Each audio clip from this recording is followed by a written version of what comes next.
హైదరాబాద్ నుండి USA, UK, Canada ఏ దేశానికైనా fastest international courier service avocai.com. Free pickup, free packing. భార్యాభర్తలకు సంబంధించి డౌరీ హెరాస్మెంట్ కేసు కావచ్చు, లేదా డొమెస్టిక్ వైలెన్స్ కేసుల్లో కావచ్చు, వాళ్ళు ఏదైనా ఫోనుల్లో సంభాషించినప్పుడు, అంటే వాళ్ళు ఏమన్నా ఘాటుగా మాట్లాడుకున్నా, లేకపోతే ఒకరినొకరు తిట్టినా, లేదా హెరాస్ చేసిన ఫోనుల్లో దాన్ని కూడా ఎవిడెన్స్ కింద తీసుకోవాలని చెప్పి సుప్రీంకోర్టు లేటెస్ట్గా డెసిషన్ ఇచ్చినటువంటి పరిస్థితి. దీని మీద మనతో మరింత సమాచారం పంచుకునేందుకు హైకోర్టు అడ్వకేట్ నరేష్ శంకర్ గారు ఒకసారి ఆయనతో మాట్లాడదాం. నమస్తే అండి. నమస్తే అండి. ఇంతకుముందు ఇట్లా ఫోనుల్లో మాట్లాడుకోవడం, లేదా ఫోనుల్లో బెదిరించడం, లేకపోతే ఫోనుల్లో డిమాండ్ చేయటము, ఫోనుల్లో తిట్టుకోవడం, ఇలాంటివన్నీ కూడా కన్సిడర్ చేసేవాళ్ళు కాదు. బట్ ఇప్పుడు ఫోనుల్లో జరిగేటువంటి సంభాషణని కూడా భార్యాభర్తలు, ముఖ్యంగా డౌరీ హెరాస్మెంట్ కావచ్చు, లేకపోతే డొమెస్టిక్ వైలెన్స్, వీటిలో వాటిని సాక్ష్యంగా పరిగణించాలి అని చెప్పేసి హైకోర్టు చెప్పడం, ఒక కేసులో అలాంటి డెసిషన్ కూడా ఇవ్వడం అనేది చూస్తున్నాము. సో ఇది మంచి పరిణామం అనుకోవచ్చా? ఎందుకంటే చాలామంది అన్ని చేసేసి, అన్ని తిట్టేసి, అన్ని అనేసి, మాకు తెలియదు, మేము అనలేదు, మీరు ప్రూవ్ చేయండి, ఎవిడెన్స్ ఏదని అడుగుతారు. అలాంటప్పుడు మరి దీన్ని తీసుకోవచ్చా? ముఖ్యంగా భార్యాభర్తలకి సంబంధించిన వివాహపరమైన బంధం అమల్లో ఉన్నంతసేపు కూడా భార్యాభర్తలు ఒకళ్ళ మీద ఒకళ్ళు నమ్మకంతో వాళ్ళ కష్ట సుఖాలు ఒకరికి ఒకళ్ళు చెప్పుకోవడం జరుగుతుంది. Disclosure of information. సో దానికి సంబంధించి భర్త కానీ భార్య కానీ ఏదైనా సరే ఒక రహస్యాన్ని తన యొక్క భాగస్వామికి చెప్పినప్పుడు, ఇద్దరి మధ్య గొడవ జరిగినప్పుడు ఆ యొక్క రహస్యాన్ని బయట ప్రపంచానికి చెప్పి నేను నా యొక్క పగ తీర్చుకుంటాను భార్య మీద కానీ భర్త మీద కానీ అని సందర్భాలు ఉంటాయి అని చెప్పి తెలిసి ఎవిడెన్స్ యాక్ట్లో సెక్షన్ 122 అనే ఒక సెక్షన్ని పెట్టడం జరిగింది. దాని యొక్క సారాంశం ఏంటి అని అంటే కనుక rule of privilege matrimonial relations. అంటే రూల్ ఆఫ్ ప్రివిలేజ్ అంటే ఏంటి అని అంటే కనుక ఒక ప్రత్యేకమైన హక్కు భార్యాభర్తలకి ఈ ఎవిడెన్స్ యాక్ట్ అనేది కల్పించబడటం జరిగింది. దాని ప్రకారం ఏంటి అని అంటే కనుక సెక్షన్ 122లో ఏం చెప్తుంది అని అంటే కనుక భార్యాభర్తల మధ్య జరిగే రహస్యాలకు సంబంధించి భార్య కానీ భర్త కానీ ఒకరికి వ్యతిరేకంగా మరొకళ్ళు ఏదైనా అధికారి ముందు కానీ కోర్టు ముందు కానీ చెప్పడానికి వీలు లేదు అని చెప్పి ఆ సెక్షన్ చెప్పడం జరుగుతుంది. ఒకవేళ ఆ విధంగా చెప్పినా కూడా సంబంధించిన కోర్టులు ఆ యొక్క రహస్యాన్ని ఎవిడెన్స్ కింద తీసుకోవడానికి కుదరదు అని చెప్పి ఆ యొక్క సెక్షన్ అనేది చెప్పడం జరిగింది. సో బివి నాగరత్నం గారు, అదేవిధంగా సతీష్ చంద్ర శర్మ గారు యొక్క డివిజన్ బెంచ్ సుప్రీంకోర్టులో ఇచ్చిన జడ్జిమెంట్ సారాంశం ఏంటి అని అంటే కనుక పంజాబ్ హర్యానా హైకోర్టు ఇచ్చిన తీర్పుని సుప్రీంకోర్టులో ఛాలెంజ్ చేయడం జరిగింది. ఈ యొక్క తీర్పు సారాంశం మనం చూసుకున్నట్లయితే కనుక ఇద్దరు భార్యాభర్తలు ఉంటారు. భార్యాభర్తలు ఉండగానే ఏం జరుగుతుందంటే కనుక వాళ్ళు డైవర్స్ పిటిషన్ అనేది హిందూ మ్యారేజ్ యాక్ట్ సెక్షన్ 13 ప్రకారం డైవర్స్ పిటిషన్ అనేది వేయడం జరుగుతుంది.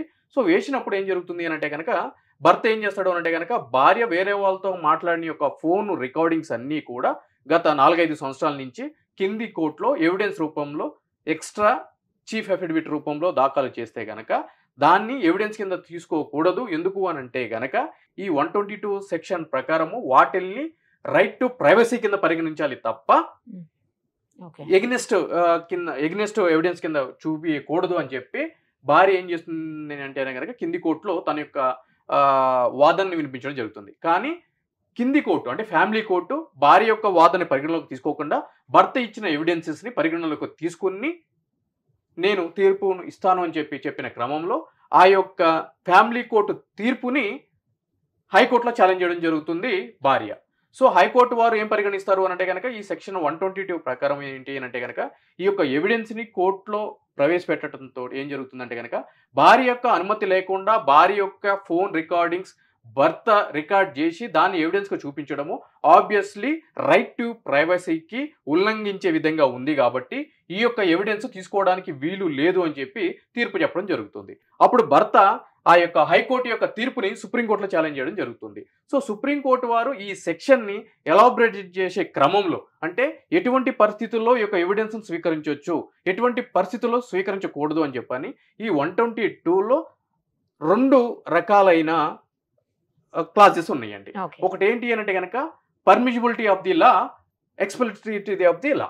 అంటే బలవంతంగా చెప్పేది ఒకటి, అదేవిధంగా అనుమతితో చెప్పేది ఒకటి. అంటే 2 రకాలైన వైవిధ్యాలు ఉన్నాయి దీంట్లో అని చెప్పి దానికి వర్గీకరణ ఇస్తూ అక్కడ చెప్పింది ఏంటి అని అంటే కనుక దీంట్లో ఫర్ ఎగ్జాంపుల్ ఒక ఎగ్జాంపుల్ కూడా ఇవ్వడం జరిగింది. భర్త ఒక మర్డర్ చేసి భార్యకి ఒక ఉత్తరం రాస్తాడు.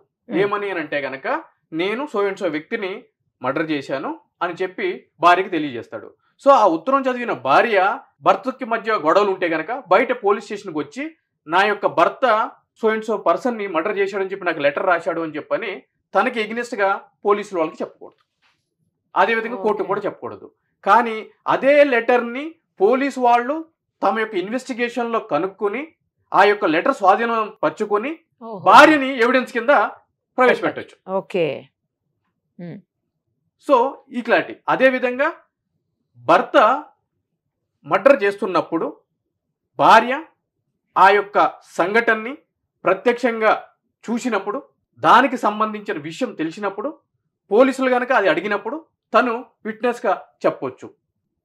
సో రెండిట్లకి కొద్దిగా వైవిధ్యభరితమైన లక్షణాలు ఉన్నాయి అని చెప్పి కూడా ఒక క్లియర్గా అయిన జడ్జిమెంట్ ఎక్స్ట్రాక్ట్ చేస్తూ ఈ యొక్క 122 సెక్షన్కి సంబంధించి ఈ విధంగా రికార్డింగ్స్ ఏవైతే ఉన్నాయో వాటిని పరిగణలోకి తీసుకోవచ్చు.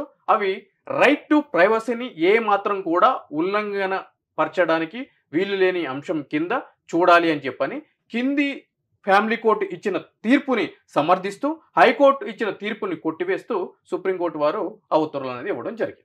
ఓకే. సో ఇప్పుడు అలాంటి ఎవిడెన్స్ కూడా తీసుకుంటారు అయితే? ఎగ్జాక్ట్లీ తీసుకుంటారు. సుప్రీంకోర్టు చెప్పిందంటే కింద కోర్ట్స్ అన్ని ఫాలో అవుతాయి కదా. ఇన్ఫాక్ట్ ఫ్యామిలీ కోర్ట్ యాక్ట్ లో కూడా కింది కోర్టులకి సెక్షన్ 14లో 20లో క్లియర్ గా రికార్డింగ్ కి సంబంధించి వాటిని ఎవిడెన్స్ గా పరిగణించడానికి కింది కోర్టులకి అబ్సల్యూట్ డిస్క్రిషనరీ ఉంది అని చెప్పని కూడా సో సెక్షన్ చెప్తుంది క్లియర్ గా. అంటే ఈ సెక్షన్స్ అన్నిటిని పక్కన పెట్టుకుంటే క్లియర్ గా వాళ్ళకి ఆ డిస్క్రిషనరీ పవర్ ఉంది అని చెప్పి కూడా చెప్పడం జరుగుతుంది. సో వీటిలన్నిటిని కూడా పరిగణలోకి తీసుకుని ఇటు ఎవిడెన్స్ యాక్ట్, అటు ఫ్యామిలీ కోర్ట్ యాక్ట్, అదేవిధంగా ఇటు హిందూ మ్యారేజ్ యాక్ట్, ఈ సెక్షన్లన్నింటిలో అదేవిధంగా రాజ్యాంగంలోని ఆర్టికల్ 21 అని కూడా పరిగణలోకి తీసుకుని ఏది ప్రైవసీ ఏది ప్రైవసీ కాదు అనే అంశాన్ని ఇక్కడ తేట తెల్లం చేయడం జరిగింది ఈ తీర్పు ద్వారా. కానీ ఇప్పుడు ఒక డౌట్ ఏంటంటే, నాకు ఇప్పుడు ఏఐ వచ్చిందండి, వాయిస్ని కూడా చాలా ఇమిటేట్ చేస్తుంటారు, లేకపోతే ఫోర్జరీ జరుగుతుంటాయి చాలా రకాలుగా. అలాంటప్పుడు మరి అవన్నీ టెస్ట్ చేస్తారా మీరు? ఎప్పుడైతే కనుక కోర్టులో ఒక ఎలక్ట్రానిక్ ఎవిడెన్స్ ని ప్రొడ్యూస్ చేస్తారో ఇమీడియట్లీ ఆపోజిట్ లాయర్ దాన్ని ఎఫ్ఎస్ఎల్ ల్యాబ్ కు పంపించాలి అని కూడా అప్లికేషన్ వేస్తారు. ఎఫ్ఎస్ఎల్ ల్యాబ్ కు వెళ్ళటం జరుగుతుంది. అది జెన్యూనా ఫేకా అనే అంశం కూడా క్లియర్ గా తెర మీద తెలుస్తుంది. కోర్టు ముందు కూడా విత్ సర్టిఫికేషన్ ఎవరైతే గనక ఆ సర్టిఫికేషన్ ఇచ్చారో వాళ్ళు కూడా విట్నెస్ బాక్స్ లో వన్ ఆఫ్ ది విట్నెస్ కింద వాళ్ళని కూడా ట్రయల్ చేయడం జరుగుతుంది. అయితే తప్పించుకోవడం కుదరదు. రైట్ అండి. Thank you so much. Suman టీవీలో మీ పర్సనల్ అండ్ బిజినెస్ ప్రమోషన్స్ కోసం కింది నెంబర్కి కాంటాక్ట్ చేయండి.